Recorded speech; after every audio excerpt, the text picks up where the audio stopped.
I'll take the one nobody else wanted.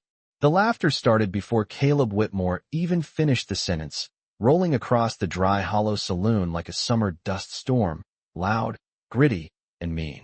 10 mail-order brides stood in a straight line beneath the oil lamps, their travel trunks stacked behind them, faces tight with hope or fear or both, and at the very end stood the woman no man had stepped toward.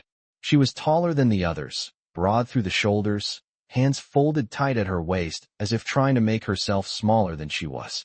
Men had already whispered their verdicts. Too big, too plain, too quiet, not worth the money.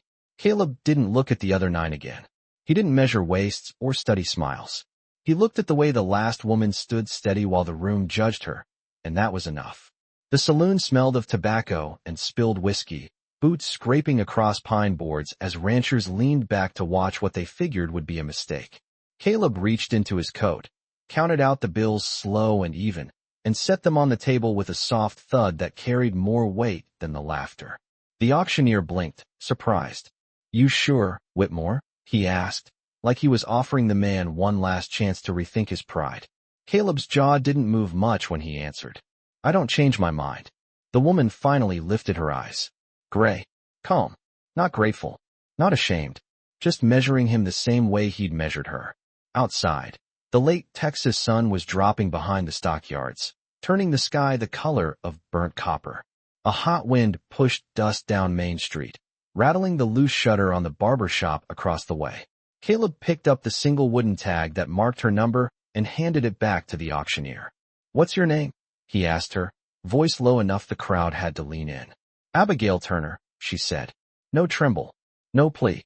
The laughter softened, but it didn't disappear. Someone near the poker table muttered that Whitmore must have lost his senses living alone all these years. Another man said she'd eat through his winter stores by December. Caleb heard it all. He simply picked up her trunk, surprised at how heavy it was, and nodded toward the door. Abigail hesitated only a second before following him. Out into the street. Behind them, the saloon doors swung closed on the sound of chuckles and bets being placed on how long the marriage would last. Neither of them spoke as they walked the 100 yards to Caleb's wagon. The wind caught the brim of his hat.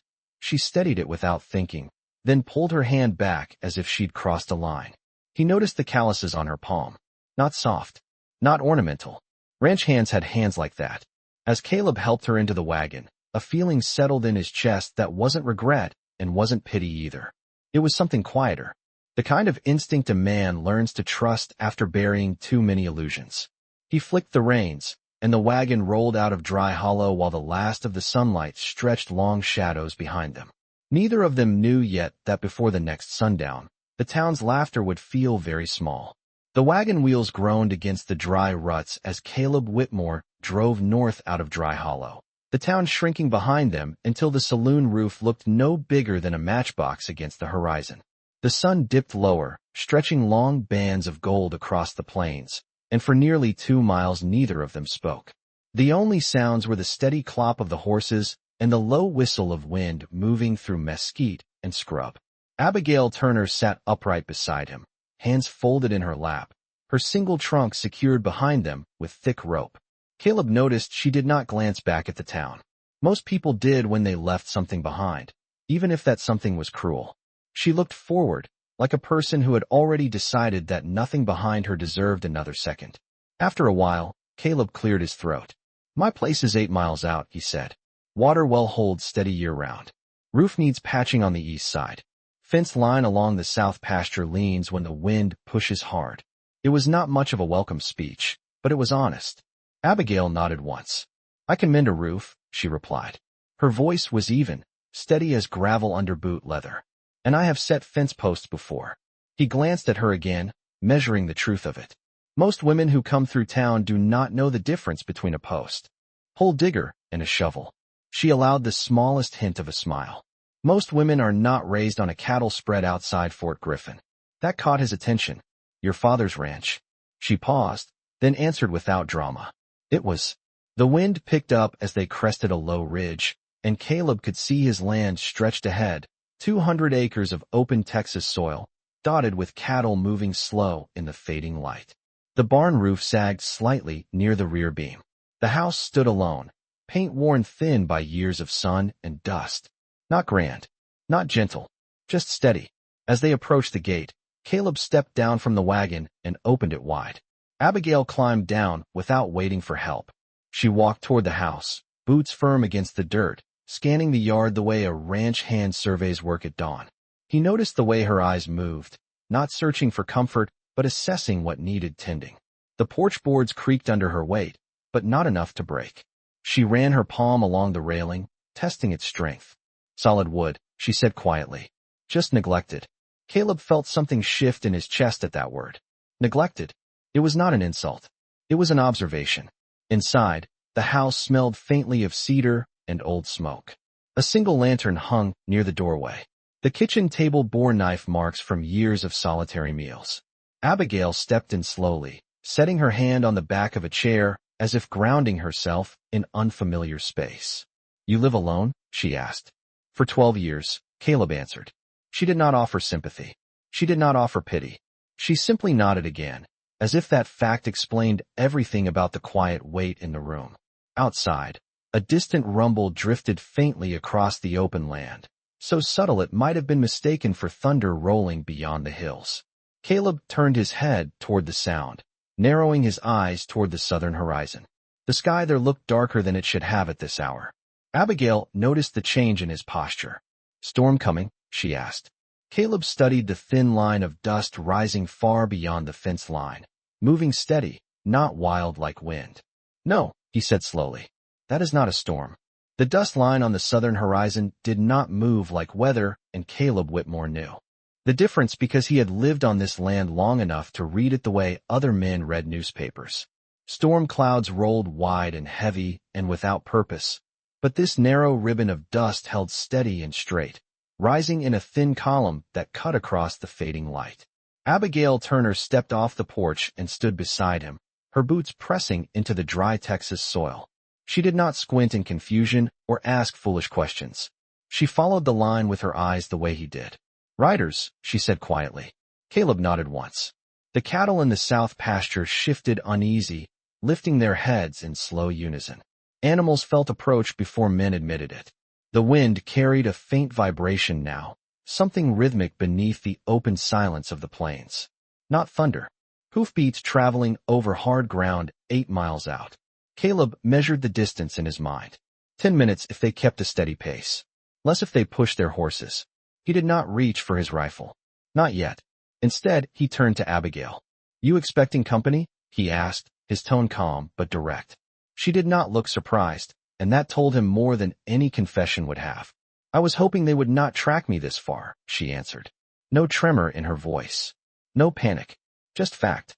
Caleb studied her profile against the lowering sun. "Deadrock Canyon?" he asked. Her jaw tightened almost imperceptibly. "Yes." The word hung between them like a nail hammered into old wood. Caleb exhaled slowly. He had heard enough stories about Deadrock to know it was a place where men did business that did not hold up well in daylight. He turned his gaze back to the horizon. The dust line was closer now, defined, deliberate. For riders. Not a crowd. Not a mob. For men who knew where they were going. "What do they want from you?" he asked. Abigail remained still for a moment before answering. "Land," she said, "and what they believe comes with it." Caleb shifted his weight. "And what comes with it?" Her gray eyes moved to him at last. "Water." The single word explained more than gold ever could in this part of Texas. Water meant cattle. Water meant leverage. Water meant survival. The hoofbeats were clearer now, echoing faint but certain across open acreage. Caleb walked toward the barn, each step unhurried. Abigail followed without being told. Inside the barn, the air held the scent of hay and cedar. Caleb reached up and lifted a canvas tarp from a stack of feed sacks. Beneath it sat Abigail's trunk. He paused and looked at her. "Is this why that thing weighs more than it ought to?" She stepped forward and placed her hand on the brass latch. "Partly," she said. The hoofbeats slowed beyond the south fence line. The riders were not charging. They were arriving. Caleb listened to the subtle change in rhythm, then glanced at Abigail again. "You planning to run?" he asked. She shook her head once. "I have run enough." The barn door cast a long shadow across the dirt floor as the sound of horses stopped outside the fence. Silence followed, heavy and waiting. Caleb rested his hand on the barn door frame and looked at Abigail Turner not as a stranger he had purchased hours ago, but as a partner standing in the same storm. "All right," he said quietly. "Then we stand." The riders did not rush the gate, and that was what made the silence heavier than any shout could have. For horses stood just beyond the south fence line, their breath rising faint in the cooling air, leather saddles creaking as the men adjusted their reins. Caleb Whitmore stepped out of the barn first, boots steady on packed earth, hat brim low against the last of the sun. Abigail Turner followed one step behind him, not hiding, not shrinking, simply present. The tallest of the riders nudged his horse forward a few feet and rested his forearms across the saddle horn, studying the ranch the way a buyer studies cattle before making an offer. "Evening, Whitmore," the man called, voice smooth and almost friendly. Caleb did not answer the greeting with warmth. "Evening." The wind shifted, carrying the scent of dust and horse sweat across the yard. The other three riders remained silent, spaced evenly, their horses aligned with careful precision. Not reckless men, not boys chasing trouble, men who believed they had reason. The tall rider's gaze moved from Caleb to Abigail and back again. "We are looking for a woman who left Dead Rock Canyon this morning," he said. "Tall, gray eyes, travels with more than she appears to own." Caleb did not glance at Abigail. "Plenty of women travel through this state," he replied. The rider smiled faintly. "Not with land deeds tied up in a trunk." The words landed soft but heavy. Caleb felt Abigail's presence steady behind him, not trembling, not stepping back. The rider continued, voice even. "Her brothers made an agreement." She disagreed. "Family matters ought to stay in the family." Abigail stepped forward then, boots crunching in the dirt until she stood beside Caleb rather than behind him. "Family does not sell what it cannot replace," she said. Her tone was calm, but there was iron beneath it. The rider's expression shifted, not to anger, but to calculation. "That land belongs to men who can develop it properly," he answered. "A spread that size needs direction." Caleb folded his arms across his chest, not threatening, simply firm. "This is my land," he said quietly, "and anyone standing on it stands by my say." The rider studied him for a long moment, measuring not just the man but the stillness behind his words. The sun slipped lower, casting long shadows from the barn across the yard, the sky fading from copper to deep violet. One of the horses stamped against the hard soil, restless but controlled. "We are not here to cause a scene," the tall rider said at last. "We are here to settle a claim." Abigail's eyes did not waver. "The claim is mine," she said, "signed and sealed before my father passed." The rider's jaw tightened slightly. "And yet you left." She held his gaze. "I left because I was told I had no place there." The wind lifted a strand of her hair, and she did not brush it away. Caleb felt something shift in the yard, not fear, but recognition. The riders had expected flight. They had expected apology. What stood before them was neither. The tall rider straightened in his saddle. "We will return tomorrow," he said slowly. "With proper papers." Caleb nodded once. "Bring them." The horses turned as one, hooves pressing into the dry ground, dust rising again in a narrow trail as they rode south toward the darkening horizon. The yard fell quiet except for the faint rustle of grass and the steady breathing of cattle in the pasture. Caleb did not move for several seconds. Neither did Abigail. Finally he exhaled. "You could have told me sooner," he said. Abigail looked out toward the fading dust line. "Would you have chosen differently?" she asked. Caleb considered that question under the first appearing stars. "No," he answered. And this time, when the silence settled between them, it felt less like uncertainty and more like something being built.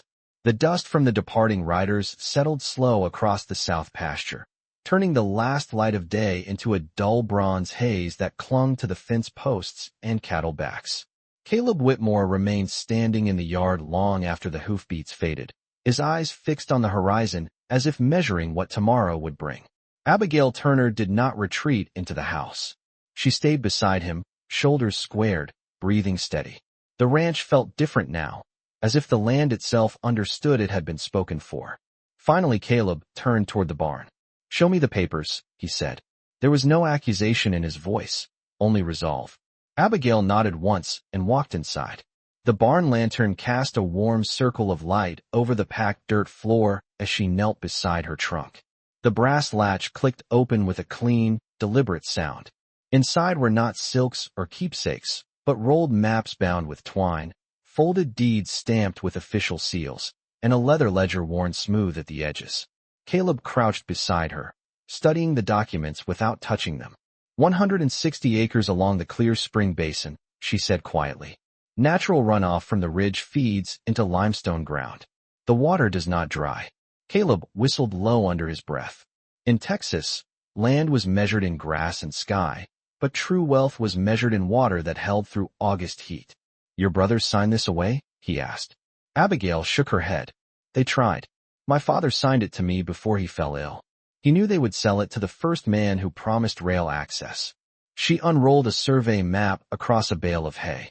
The ink lines were precise, marked in acres and elevation drops, showing a narrow stream bending like a silver thread through the property. Caleb studied it carefully. Deadrock Canyon sits west of this, he said slowly. If they control your spring, they control every herd moving south. Abigail met his eyes. That is why they call it family business. Outside, the wind pressed against the barn doors with a low hum, as if urging a decision. Caleb stood and walked toward the open doorway, looking back at his own spread. 200 acres. Modest well. Enough to survive. He had chosen Abigail because the town laughed too easily. He had not known he was also choosing a fight over the most valuable thing in 3 counties. He turned back to her. You could have taken this to a judge in Fort Worth, he said. Abigail rose slowly, brushing hay dust from her skirt.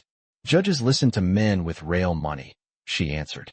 Not women who refuse to be sold with their land. The words were not bitter. They were clear. Caleb stepped closer to the map again. The spring marked there lay 12 miles east of his ranch. Close enough to matter. Close enough to change everything. He ran a hand over his jaw, thinking in distances and seasons. If the riders returned with papers of their own, it would not be enough to stand on pride. It would require proof. Witnesses. Strategy. He looked at Abigail, really looked at her, and saw not a burden but a partner who had been forced into silence too long. Tomorrow, he said evenly, we ride to that spring at first light. Abigail's posture shifted, not in surprise, but in agreement. They will expect you to step aside, she said. Caleb shook his head. They expected me to choose differently today too. The lantern flame flickered between them, throwing steady shadows against barnwood darkened by years of weather. Outside, the stars settled over the Texas sky one by one. Tomorrow would not be about shouting or threats. It would be about standing on land that carried more than water. It carried choice. The sun had barely begun to rise when Caleb Whitmore and Abigail Turner reached the edge of the property that ran along the narrow spring-fed stream.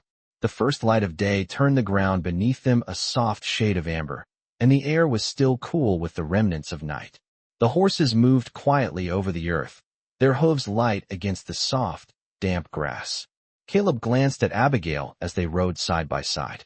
The map she had shown him the day before seemed like a memory now, more real with each mile. This was not just a piece of land. This was the dividing line between survival and loss. Abigail, her gray eyes, scanning the land ahead, did not speak. She did not need to. The tension in her shoulders told him everything he needed to know. The land would never be just land again.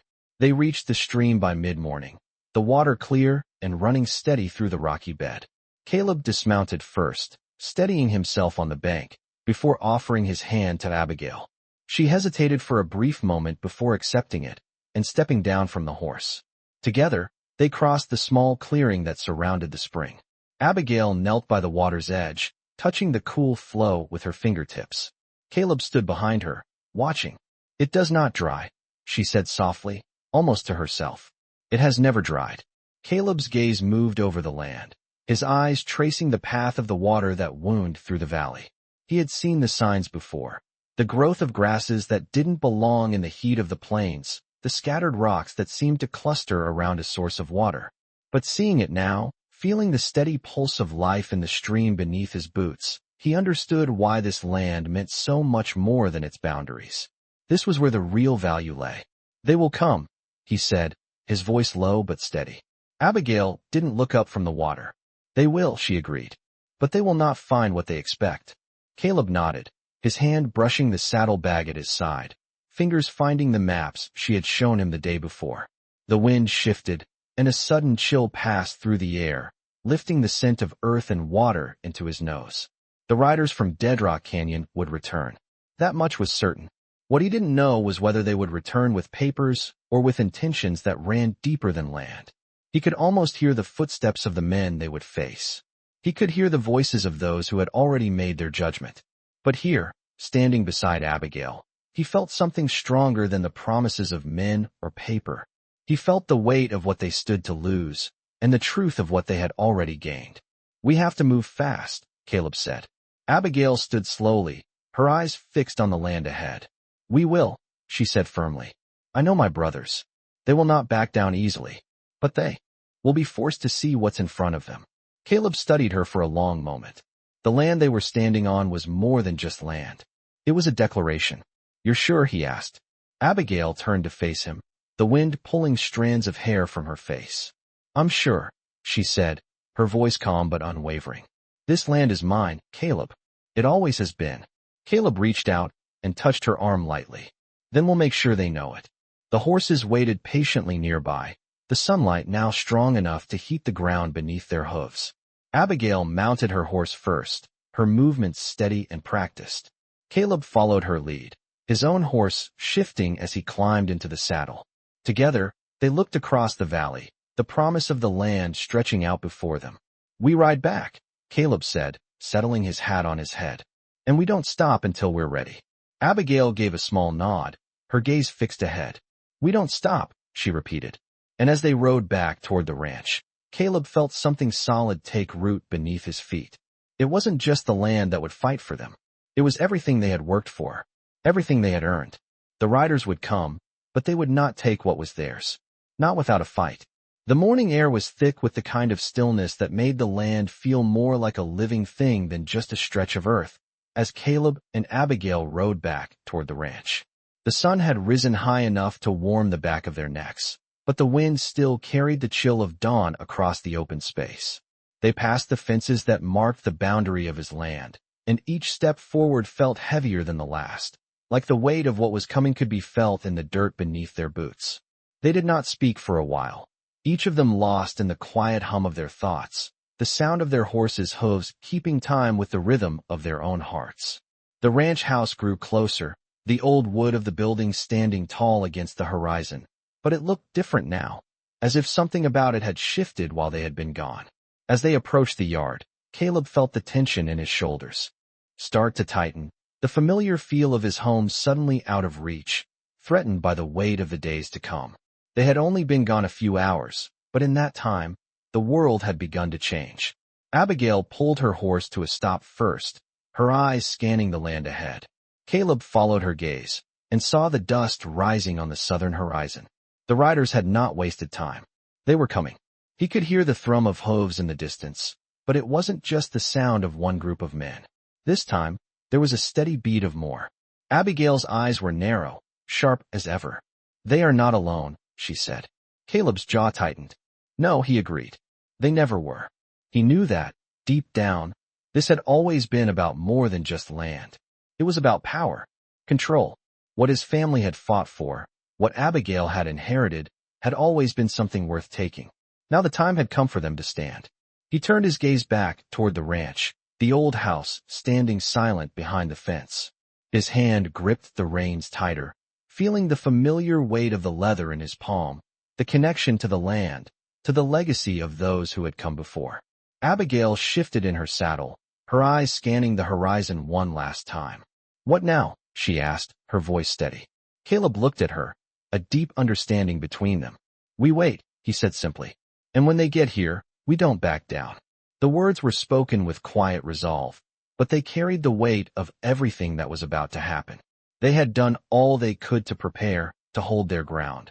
But the riders were coming now, with their papers and their promises, with the confidence that the land could be taken from those who had no power to defend it. Caleb glanced at Abigail once more, meeting her eyes. They were steady, unwavering. For a moment, he saw something in her that was more than just strength. It was something that came from the land itself. It was survival. He didn't know what would happen when the riders reached them, but he knew that whatever came next, they would face it together. The sound of the riders grew louder now, the thrum of hooves growing closer, until Caleb could almost feel it in his chest. He took a breath, steadying himself for what was to come. Abigail turned her horse toward him. "Ready?" she asked. Caleb nodded. "Always." The riders appeared like shadows against the rising sun, their horses moving in tight formation, dust swirling around them like ghosts of old settlers who had once claimed this land. Caleb and Abigail stood firm, neither of them moving, each of them breathing slowly, letting the sound of hooves draw closer without flinching. They had prepared for this moment in silence, and now the time had come to face the riders who thought they could take everything. The lead rider pulled his horse to a stop first, the others following in perfect sequence. Caleb didn't wait for them to speak. "You've come for something that isn't yours," he said, his voice low but clear. The riders didn't answer at first, but the tall one, the same man who had spoken the night before, looked down at Caleb with eyes that had already decided what they wanted. He shifted in his saddle and spoke as if the matter were already settled. "This land was never yours to keep, Whitmore," he said. "It belongs to those who can use it. We've come to make sure it doesn't fall into the wrong hands." Caleb didn't flinch. He had heard these words before, in different places, different times, but always the same. Words spoken by men who thought they were entitled to what they had never earned. Abigail moved slightly beside him, her presence steady as a stone. She didn't speak either, but her eyes were sharp, watching the men carefully, like a hawk measuring the distance before it swoops down on its prey. "The land was left to me," she said after a moment, her voice calm but filled with a strength Caleb knew well. "By my father, and that is not something you can take, no matter what papers you have." The tall rider's eyes narrowed at her, as if trying to decipher her intent. "Your father was a fool," he said, "and now you are following in his footsteps. You have no business holding on to something this valuable when others have a claim." Caleb took a step forward, his boots making a soft crunch on the dry earth.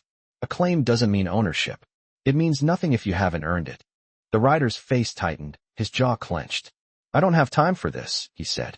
"We came to take what is ours, and we will do it one way or another." Abigail stepped forward then, just a little, but enough for the men to see her resolve. "You've already lost," she said, the words cutting through the tension like a knife. "This land is mine, and I will not let you take it." The riders shifted in their saddles, the air between them thickening, but none of them moved. The wind carried the faintest scent of rain, a promise that something bigger was coming. Caleb felt the weight of the moment settle deep in his chest. It wasn't just the land they were fighting for. It was everything that came with it. The legacy, the promise, the right to stand on it without fear.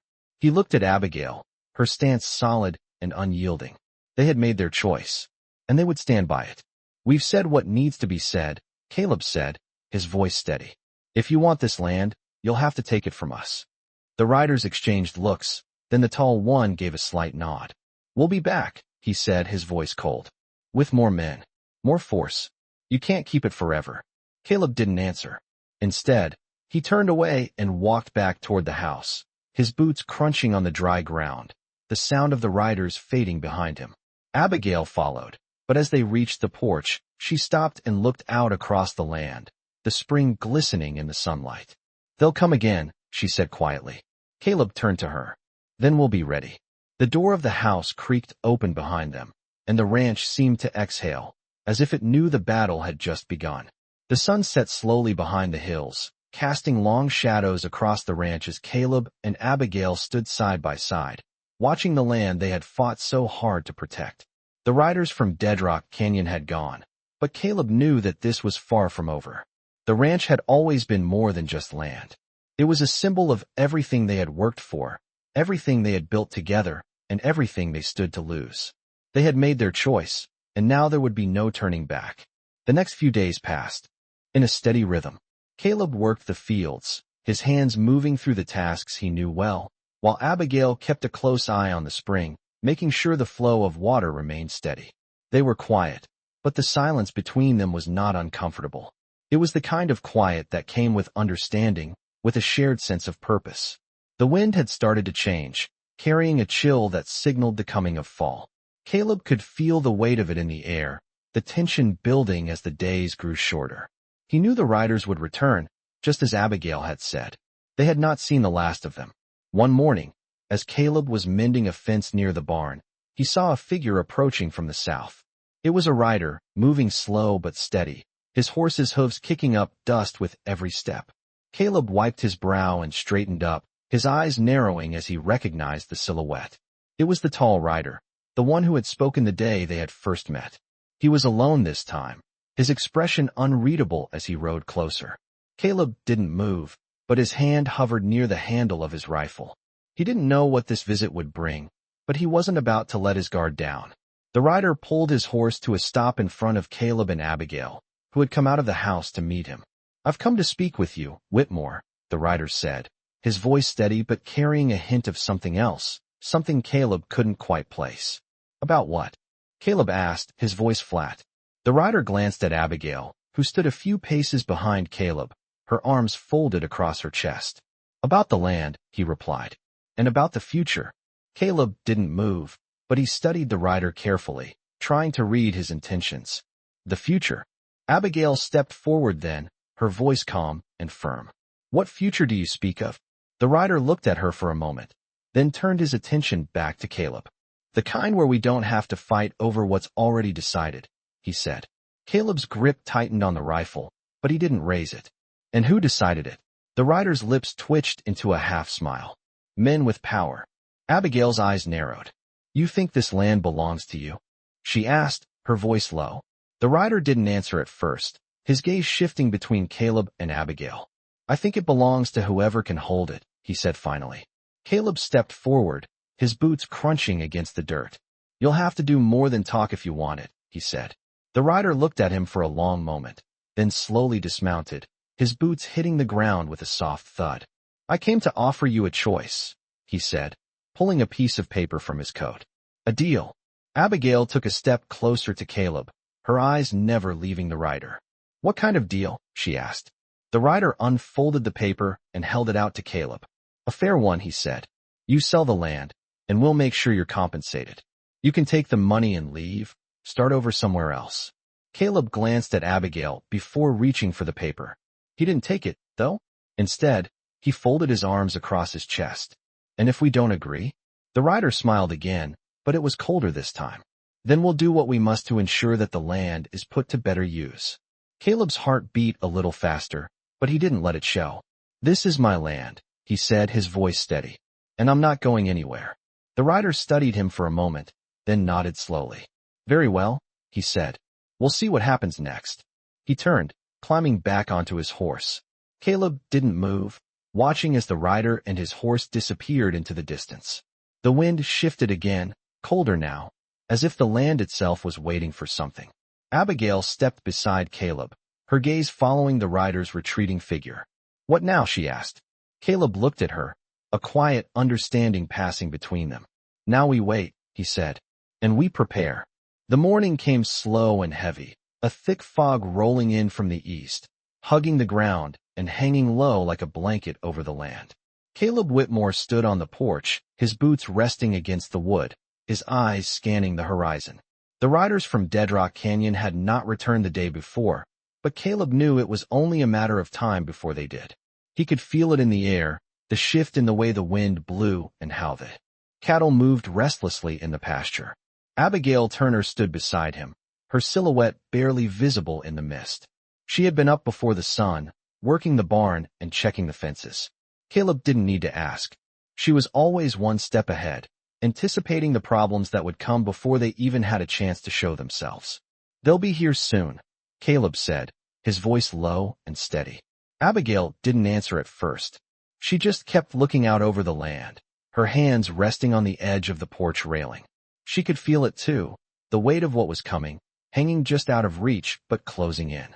"What do we do when they get here?" she finally asked, her voice calm, but there was a quiet edge to it. Caleb turned to face her, his gaze steady, his expression hardening. "We stand," he said simply. "We don't give in. We don't back down." Abigail nodded once, but she didn't smile. She didn't need to. They both understood the cost of what was at stake. They had already made their choice, and now there was no turning back. The day wore on slowly, the fog lifting just enough to reveal the barest hints of the land stretching out before them. The air grew warmer, but the tension in the yard remained thick, as if the land itself was holding its breath. Caleb checked the rifle leaning against the doorframe, his fingers brushing the smooth wood. It wasn't the first time he had stood at this threshold, waiting for something to arrive, waiting for a reckoning.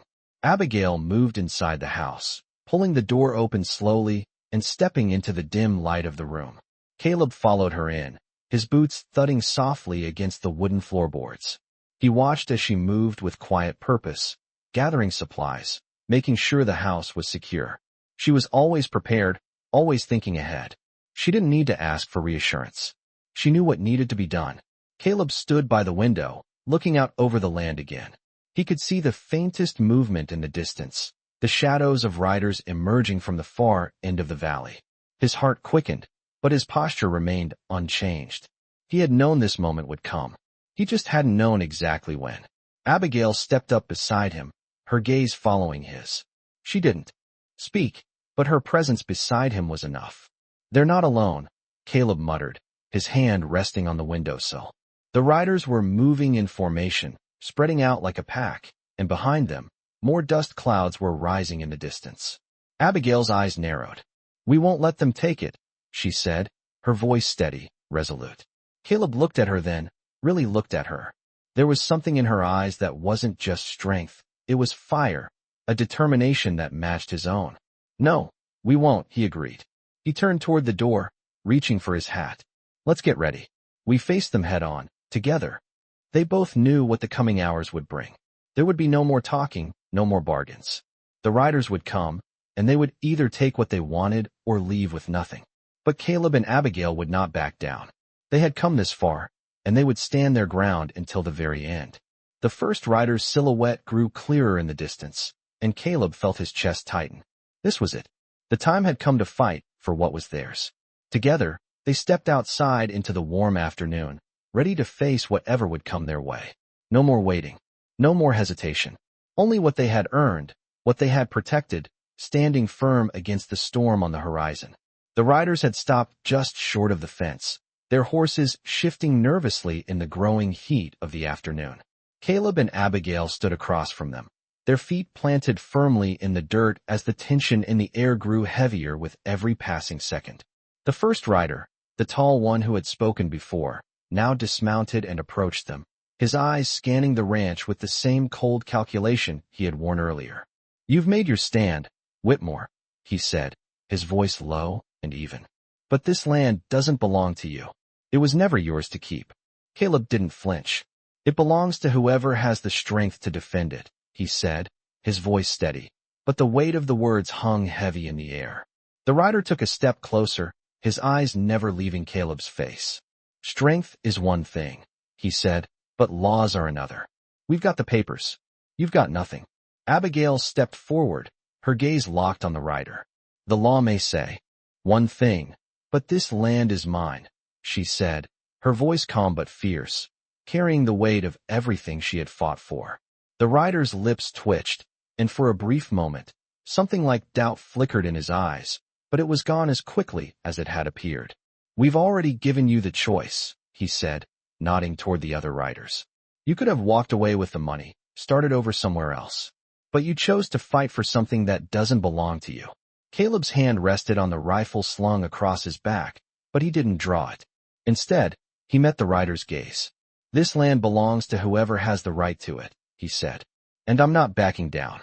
The rider stared at him for a long moment, and Caleb could feel the weight of the man's decision hanging in the balance. He knew the rider had hoped for an easier fight, for someone who would give in, someone who could be bought or scared off.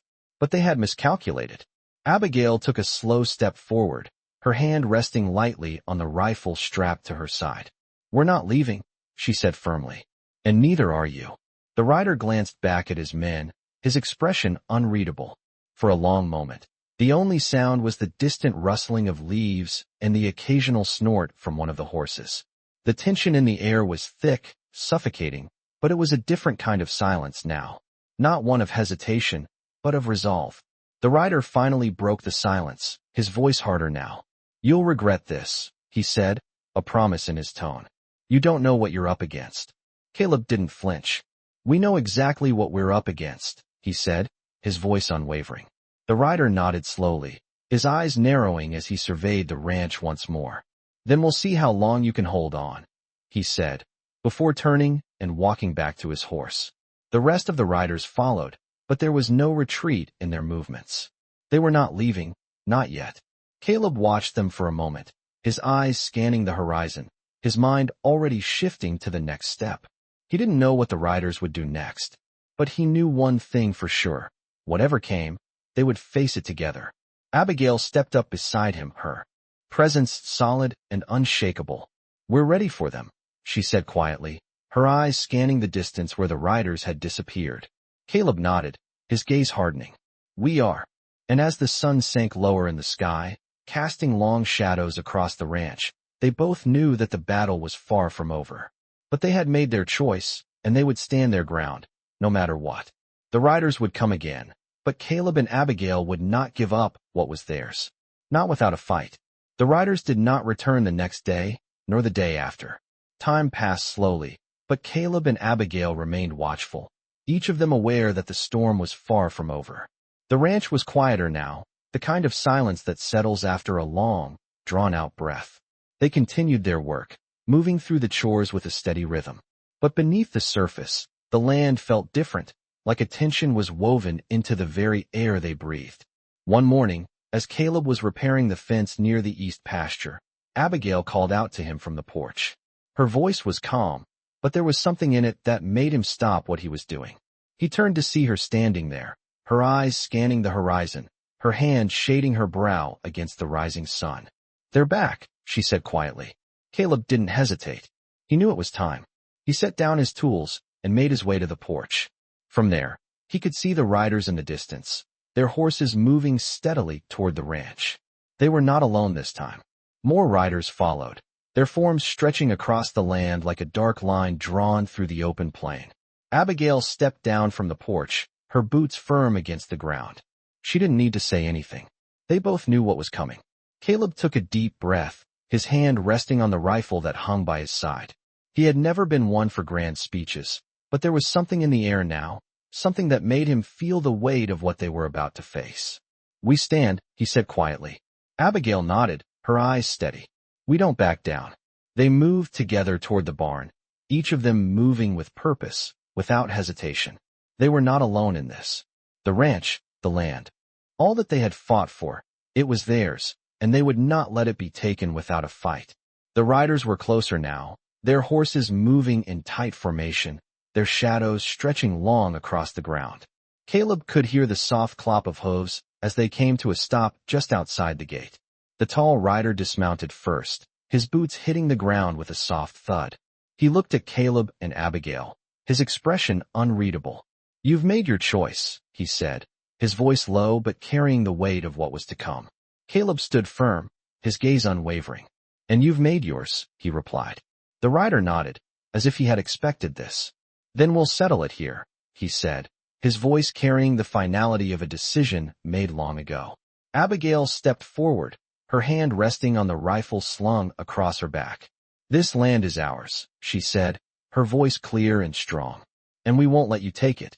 The rider's eyes flickered to the other men, who stood at attention, waiting for their leader's next move. Caleb felt the tension in the air, the quiet before the storm.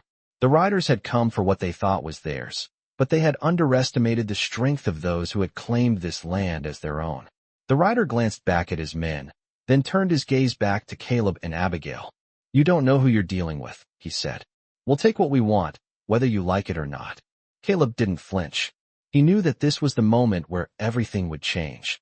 Then you'll have to take it from us, he said, his voice steady and sure. The rider studied him for a moment, then gave a slight nod. We'll see about that, he said. And with that, the riders began to dismount, preparing for whatever would come next. Caleb and Abigail stood firm, side by side, their eyes locked on the men who had come to challenge them. They had made their choice, and they would stand by it, no matter the cost.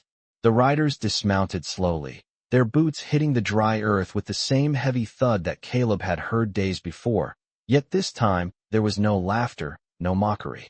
It was a different kind of silence, thick with the weight of expectation. The tall rider looked over his men, his gaze never leaving Caleb and Abigail, as if measuring them, judging them. Abigail stood at Caleb's side, her eyes fixed on the riders, calm but alert. There was no fear in her, only resolve. Caleb felt the same steadiness in himself, like the ranch, the land, had settled into his bones, rooting him where he stood. "You've made a mistake," the tall rider said, his voice low, almost sympathetic. "You've made your stand, but this land isn't yours to keep." Caleb took a slow breath, the warm wind lifting the edge of his shirt. He could feel the heat of the afternoon building, the land stretching wide and still beneath him. He looked at Abigail, then back at the rider. "This land has been ours for generations," he said, his voice carrying the weight of history. "And it will stay ours. No one is taking it." The tall rider's eyes narrowed. "You think that because you've built something here, that you own it? You think you can just keep it because you fought for it?" Caleb stepped forward, his boots crunching on the dirt, the sound sharp in the stillness. "I don't just think it. I know it. This is our land, and I'll protect it with everything I have." The rider hesitated for a moment, his hand resting on the pommel of his saddle, his eyes flicking between Caleb and Abigail. The silence stretched, thick and heavy, but then the rider nodded once, almost imperceptibly. "We'll see about that," he said, his voice colder now. He motioned to the other men, and they began to spread out, circling the ranch, their eyes scanning the land as if they were trying to find a way in. Abigail stepped closer to Caleb, her hand resting on the rifle slung across her back. "They'll keep coming," she said softly, "but they won't find what they're looking for." Caleb nodded, his gaze following the riders as they moved. "We'll make sure of that." The sun was starting to dip lower now, casting long shadows across the ranch. The tension in the air was palpable, like the moment before a storm. Caleb didn't move from his spot. He wasn't going to chase them, wasn't going to show them weakness. They had made their choice. Now it was time for the riders to make theirs. As the riders moved farther out, Caleb felt his grip on his rifle tighten. He knew they were testing them, seeing how far they could push, how much they could take before breaking. But they had underestimated one thing. Caleb and Abigail were not going to break. Not this time. Not after everything they had fought for. "Stay alert," Caleb said quietly, his voice steady. Abigail didn't answer, but he knew she didn't need to. They both understood. They were ready. The riders would come again, but they would leave with nothing. The land was theirs, and they were going to hold on to it, no matter what. Caleb took one last look at the land before him. The ranch stretched out as far as he could see, the crops swaying gently in the wind, the cattle grazing in the distance. This was their home. This was their future. And no one, not even the riders from Dead Rock Canyon, could take that away. "We won't let them win," Caleb muttered to himself, more as a reminder than a promise. Abigail stood beside him, her eyes scanning the horizon. "No," she said softly. "We won't." And as the sun finally sank behind the hills, casting the land in shadow, they both knew the next chapter was about to begin. But they would face it together, and whatever came, they would hold their ground.